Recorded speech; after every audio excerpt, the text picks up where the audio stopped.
மதுரையில் தொடர்ந்து 1500 நாட்களுக்கு மேலாக ஏழை எளியவர்களுக்கு அன்னதானம் வழங்குவது சம்பந்தமாக நெல்லை பாலு வழங்கும் சிறப்பு பேட்டியினை தற்போது பார்க்கலாம். நியூஸ் 7 தமிழ் நேயர்களுக்கு வணக்கம். இன்றைய சிறப்பு பார்வை நிகழ்ச்சியில் நம்மோடு இணைந்திருப்பவர் மதுரையின் அக்ஷய பாத்திரம் ட்ரஸ்ட் நிறுவனர் திருமிகு நெல்லை பாலு அவர்கள். அவரை வரவேற்றுவிட்டு நம் நிகழ்ச்சிக்குள் செல்லலாம். வணக்கம் சார். வணக்கம் சார். தானங்கள்லே உயர்ந்த தானம் அன்னதானம் அப்படின்னு சொல்லுவாங்க. அந்த மாதிரி நீங்க தொடர்ந்து 1550 நாட்களுக்கும் மேல ஏழை மக்களுக்கு அன்னதானம் வழங்கிட்டு இருக்கீங்க. அந்த மகத்தான சேவையை பத்தி சொல்லுங்க சார். என்னுடைய பெயர் நெல்லை பாலு.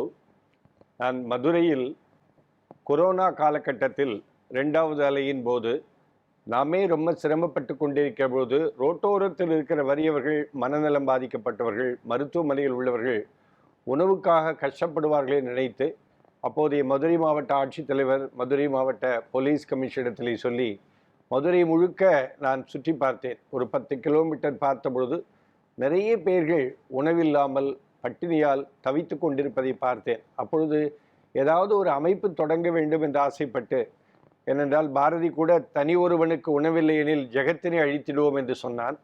வயிற்றுக்கு சோறிட வேண்டும் இங்கு வாழும் மனிதருக்கெல்லாம் என்று சொன்னவன் பாரதி. அப்படி மதுரையின் அக்ஷய பாத்திரம் ட்ரஸ்ட் என்கிற பெயரிலே மணிமேகலுடைய அக்ஷய பாத்திரம் அள்ள அள்ள குறையாத அக்ஷய பாத்திரம் என்பதனாலே அக்ஷய பாத்திரம் என்று பெயர் வைக்க வேண்டும். ஆனால் அதுவும் குறிப்பாக அது மதுரையிலே அந்த திட்டம் நடைபெறுவதாலே மதுரையின் அக்ஷய பாத்திரம் ட்ரஸ்ட் என்கிற அமைப்பை தொடங்கி தினந்தோறும் 300 பேருக்கு மதியத்திலே ஒரு 12:30 மணி அளவிலே என்னுடைய காரிலே நானே எடுத்துக்கொண்டு போய் ரோட்டோரத்தில் இருக்கிற வறியவர்கள், மனநலம் பாதிக்கப்பட்டவர்கள், அரசு ராஜாஜி பொது மருத்துவமனையில் தலை காயம் விபத்து பகுதியில் மெயின் ஜிஹெச்சுக்குள்ளே நுழைஞ்சா 5000 டப்பா இருந்தாலும் காணாது. தலையிலே அடிபட்டு எமர்ஜென்சி வார்டு என்று சொல்லப்படுகிற அந்த தலை காயம் விபத்து பகுதியிலே போய் அங்கே ஒரு 50-100 பேர் மருத்துவமனையில் அனுமதிக்கப்பட்டவர்கள் இல்லை, அனுமதிக்கப்பட்டவர்களை பார்க்க வந்தவர்கள், மருத்துவமனையில் அனுமதித்து விட்டு பிழைப்பார்களா மாட்டார்களா என்ற ஏக்கத்தோடு அந்த போர்ட்டிகோலை உட்கார்ந்து கொண்டிருக்கிற பெருமக்கள் ஒரு 50-100 பேர் இருப்பாங்க. அவங்களுக்கென்று தினந்தோறும் ஒரு 300 பேருக்கு மதிய உணவினை தொடர்ச்சியாக நாங்கள் வழங்கி வருகிறோம். ஏதாவது ஒரு பிளாஸ்டிக் டப்பாவில் 500 கிராம் தயிர் சாதம், சாம்பார் சாதம், லெமன் சாதம், புளியோதரை என்று ஏதாவது ஒரு சாதம், தயிர் சாதம் என்று சொன்னால் ஊறுகாய், மற்ற சாதங்களுக்கு ஒரு தொகையிலே உள்ளே வைத்து நீங்களும் உதவலாமே எங்களுடைய மதுரையின் அக்ஷய பாத்திரம் ஸ்டிக்கரையும் மேலே ஒட்டி யார் கொடுக்கிறார்கள் என்று தெரிய வேண்டும் என்பதனாலே அப்படி தொடர்ச்சியாக கொரோனா செகண்ட் வேவிலே ஆரம்பித்து 1558 நாட்களுக்கு மேலாக தொடர்ச்சியாக நாங்கள் மதுரையிலே மதிய உணவினை வழங்கி கொண்டிருக்கிறோம். சார், நீங்க இப்போ உணவை தாண்டி நிறைய சேவைகள் நீங்க பண்ணிட்டு இருக்கீங்க அப்படின்னு கேள்விப்பட்டோம். என்னென்ன சேவைகள் உணவை தாண்டி பண்றீங்க சார்? ரோட்டோரத்தில் இருக்கிற வறியவர்களுக்கு உணவு கொடுக்கிறோம். அது மட்டுமின்றி ஒரு மதுரையில் ஒரு 250 கண் தெரியாத குடும்பங்களுக்கு மாதந்தோறும் ஒரு 10 கிலோ அரிசி வழங்குகிற ஒரு புனிதமான திட்டத்தை நாங்கள் செயல்படுத்தி வருகிறோம்.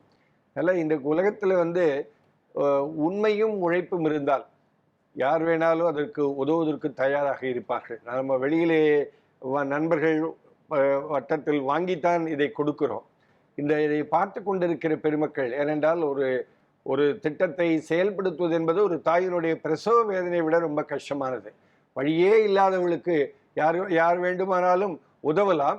இருந்தாலும் அப்படி உதவ வேண்டும், இந்த மாதிரி அக்ஷய பாத்திரம் ட்ரஸ்ட்டு அந்த ரோட்டோரத்தில் இருக்கிற வறியவர்களுக்கு உதவ வேண்டும் என்று விரும்புகிறவர்கள் நாங்கள் ஒரு 3 திட்டம் வைத்திருக்கிறோம். ஒன்று அதாவது ஒரு நாளைக்கு ஒரு டப்பா 40 ரூபாய் இருக்குது. 300 பேருக்கு ஒரு நாளைக்கு 12,000 ரூபாய் தரலாம். அல்லது ஒரு நாளைக்கு ஒருத்தர் வீதம் 365 நாளுக்கு 14,600 ரூபாய் ஆகிறது.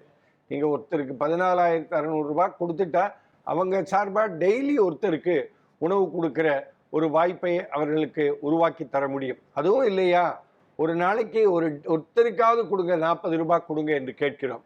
இந்த காணொலியை பார்த்து கொண்டிருக்கிற பெருமக்கள் நிறைய பேருக்கு உதவ வேண்டும் என்கிற எண்ணம் இருக்கும். எப்படி உதவுறது, யாரிடத்தில் போய் உதவுவது, இன்னைக்கு இது மாதிரி செய்கிறவர்கள் ரொம்ப அரிது என்பதனாலையும் இப்படி இதை பார்த்து கொண்டிருக்கிற பெருமக்கள் உதவ வேண்டும் என்று விருப்பப்பட்டால் என்னுடைய பெயர் நெல்லை பாலு, நிறுவனர் மதுரையின் அக்ஷய பாத்திரம் ட்ரஸ்ட். என்னுடைய செல்பேசி எண் 9426300815. இது என்னுடைய ஜிபே ஃபோன்பே நம்பரும் கூட. இந்த இதில் நீங்கள் உதவலாம். அல்லது மதுரையின் அக்ஷய பாத்திரம் ட்ரஸ்ட் என்கிற பெயரில் காசோலையோ மணி ஆர்டரையோ அனுப்பி என்னுடைய நெல்லை பாலு G102 சாந்தி சதன் குடியிருப்பு கோச்சடை மதுரை 16 என்கிற முகவரிக்கு கூட உங்களுடைய பங்களிப்பினை நீங்கள் வழங்கலாம். அது ஒரே ஒரு உறுதி மட்டும் சொல்ல முடியும், நீங்கள் கொடுக்கிற பணம் உரிய முறையிலே அவர்களுக்கு போய் சேரும் என்கிற உத்தரவாதத்தை மட்டும் என்னாலே தர முடியும். இதை பார்த்து கொண்டிருக்க பெருமக்கள் உதவுவார்கள் என்கிற நம்பிக்கை எனக்கு நிறையவே இருக்கிறது. சார், இப்போ வந்து நம்மளோட மதுரையின் அக்ஷய பாத்திரம் ட்ரஸ்டோட அடுத்த கட்ட இலக்கா என்ன நீங்க நினைக்கிறீங்க? எத்தனை பேர் இதுல வந்து இந்த சேவையை செய்யறதுக்கு ஈடுபட்டு இருக்கீங்க சார்? எங்களுடைய அடுத்த கட்ட இலக்கு என்று சொன்னால், நான் ஒரு முதியோர் இல்லம் தொடங்க வேண்டும் என்ற ஆசை. ஏனென்றால் ஒரு 25-50 வயதான தாத்தா பாட்டிகளை வைத்து காப்பாற்ற வேண்டும். ஒரு கவிஞன் கூட எழுதினான், வீட்டிற்கு பெயரோ அன்னை இல்லம், அன்னை இருப்பதோ அனாதை இல்லம் என்று எழுதினான். அப்படி நிறைய குழந்தைகள் தன்னுடைய பெற்றோர்களை தவிக்க விட்டு விடுகிறார்கள். அப்படிப்பட்டவர்களுக்காக ஒரு காப்பகம், முதியோர் காப்பகம் தொடங்க வேண்டும் என்கிற நீண்ட நாள் கனவு, அது நிறைவேறும் என்கிற நம்பிக்கை இருக்கிறது. ஓகே சார், இவ்வளோ நேரமா நிகழ்ச்சியில கலந்து கொண்டு மதுரையின் அக்ஷய பாத்திரம் ட்ரஸ்ட்ல வந்து ஏழை மக்களுக்காக என்னென்ன உதவிகள்லாம் செஞ்சுட்டு இருக்கீங்க அப்படின்னு நீங்க பகிர்ந்துக்கிட்டீங்க. நிகழ்ச்சியில கலந்து கொண்டதுக்கு ரொம்ப ரொம்ப நன்றி சார். நன்றி.